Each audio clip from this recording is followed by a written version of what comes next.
नमस्कार, मैं नीलिमा ठाकुर। आगाज एक नई सोच पर आप लोगों को हमेशा मिलवाती हूँ देश के कुछ ऐसी प्रतिभाओं से, ऐसे सर्वाइवर्स, अचीवर्स लोगों से जिन्होंने अपनी विषमताओं के बाद बनाई अपनी जगह और जिन्होंने देश और समाज के लिए कुछ बेहतर करने की कोशिश की। हमारी एक कड़ी है यंग अचीवर कड़ी, जिसमें कि हम आपको देश के उन होनहार बच्चों से मिलवाते हैं जिन्होंने अपनी सोच के साथ देश और समाज को कुछ बेहतर देने के लिए कोशिश की। आज हम बनारस में हैं और हम आपको एक ऐसी यंग अचीवर से मिलवा रहे हैं। आइए उनकी जर्नी और उनके बारे में उनके जरिए ही जानते हैं। आप अपने बारे में थोड़ा बताएं। सबसे पहले तो आप सभी को मेरा नमस्कार। मैं बनारस से हूँ। अभी मैं बीटेक कर रही हूँ और एक हम लोगों ने यात्रा की है कश्मीर से कन्याकुमारी। इस यात्रा में हमारे जो मैनेजमेंट थे वो राजेश डोगरा और कार्यकर्ता सुनी चौधरी थे। इसमें हमारी पूरी 20 की टीम थी, जिसमें कि लड़कियों की संख्या ज़्यादा थी, 12 लड़कियाँ थी। हम लोग स्ट्रीट से रोड पे चलते थे। सबसे पहला मोटो था हम लोगों की बेटी बचाओ बेटी पढ़ाओ, क्योंकि बेटियों को आगे बढ़ाना, बेटियाँ घर से बाहर नहीं निकलती।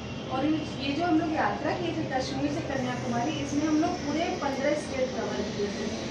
राधा, आपके दिमाग में ये चीज़ें आई कैसे कि आपको इसका एक पार्ट होना है और आपने कश्मीर से कन्याकुमारी तक इस यात्रा में अपना जो सहयोग दिया, पूरी टीम के साथ आप लोग जुड़े, कैसे आपको मोटिवेशन मिला?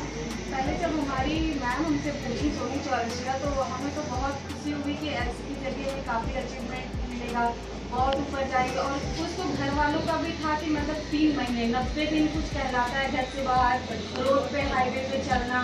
तो घर वाले तो तैयार नहीं थे, फिर भी वो मैम हमारी आकर के घर पे सबको बोली नहीं भेजो, काफ़ी अच्छा होगा। और उन्होंने मोटिवेट किया और पेरेंट्स ने आपको सपोर्ट किया। अभी आपने ये कर लिया है तो आपका हौसला एक बन गया है किसी भी चीज़ को लेकर कि आप कर पाएंगी। तो आप अभी बहुत यंग हैं और आपके अंदर इतना स्पोर्ट्स को लेकर इतना एक रुझान बन गया है। आगे भविष्य में क्या करना चाहते हैं? अभी तो हम लोग चाहते हैं कि एक विदेश की यात्रा करें स्टेट से। तो अभी उसका हम लोगों को अभी ऐसे ही बस सोच रहे हैं कि करेंगे, अभी कुछ है नहीं। लेकिन अभी अपने जैसी दोस्तों के लिए, अपने जैसी जो लड़कियां गांव गलियों देहातों से निकल कर कुछ करने की सोच रखती हैं, उनके लिए दो शब्द क्या है? हम चाहते हैं कि जैसे गांव में अभी हम बीपीएड मेरा फर्स्ट ईयर है, तो वहाँ पे एक मुझे लड़की मिली। मतलब मुझे बहुत ऑड फील हुआ कि वो कभी डोसा नहीं खाई थी, गांव से बिलोंग करती है। तो हम लोग उसके घर गए, उससे मिले, बातचीत की, उसको थोड़ा ले आकर के बनारस में भी घुमाए। तो उसके मम्मी से भी बोले बाहर निकलिए, इसको गेम खेलने के लिए भेजिए, और अगल बगल वालों से भी काफ़ी बात की है। देखिए, पहला कदम बहुत महत्वपूर्ण होता है और अगर राधा ने वो पहला कदम लिया है अपनी ज़िंदगी में आगे बढ़ने के लिए, तो बेटियों को सिर्फ आप एक उड़ान दीजिए, अपना आसमान वो खुद नाप लेंगी। और राधा जैसे बहुत सारे और बच्चों से आपको यंग अचीवर्स में हम लोग मिलवाते रहेंगे। आगाज पर बात करने के लिए शुक्रिया, धन्यवाद। अच्छा, ये भी आपके साथ ही आप हेमा, आप भी अपने बारे में थोड़ा सा बताएं। हम लोग की जो यात्रा की कश्मीर से कन्याकुमारी 5011 किलोमीटर की यात्रा थी और 90 दिन में कंप्लीट किए थे हम लोग ये। और तो इस यात्रा में आपको कुछ परेशानियां भी आई होगी, क्योंकि कोई भी यात्रा तो ऐसे बिना संघर्ष के पूरी नहीं होती। थोड़ा बताइए। और रोड बहुत खराब थे, ऊबड़ खाबड़ थे, कई जगह स्ट्रेट चलना और मेन बात पहाड़ पे एक तरफ खाई एक तरफ पूरा पहाड़, उस पर स्केट चलाना, एक लेन में स्केट चलाना, बहुत दिक्कत होती थी। तो ये सब आपका जो आपकी जो कोच थी, जो आपके साथ लीडर थी आपकी, उनका मोटिवेशन रहा और आप सबका कोऑर्डिनेशन भी इसमें बहुत मायने किया होगा। तो आप 40 लोग इस नहीं 20 8 लड़कियां थी और 4 लड़के थे। और हम लोग के साथ जो मीट प्रोवाइड हम लोग को फूड देते थे और वो जो पूरी यूनिट है। चल रही थी।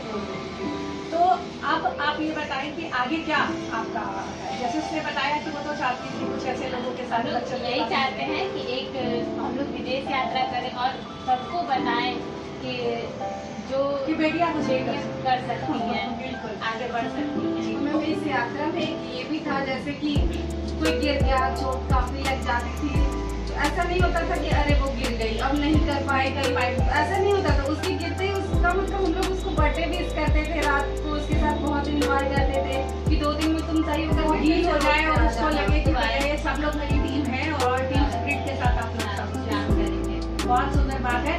देखिए, ऐसे ऐसे गेम्स, ऐसी ऐसी चीज़ें और ऐसी कोई भी यात्रा आपको जीवन के बहुत सारे अनुभवों के साथ जोड़ती है।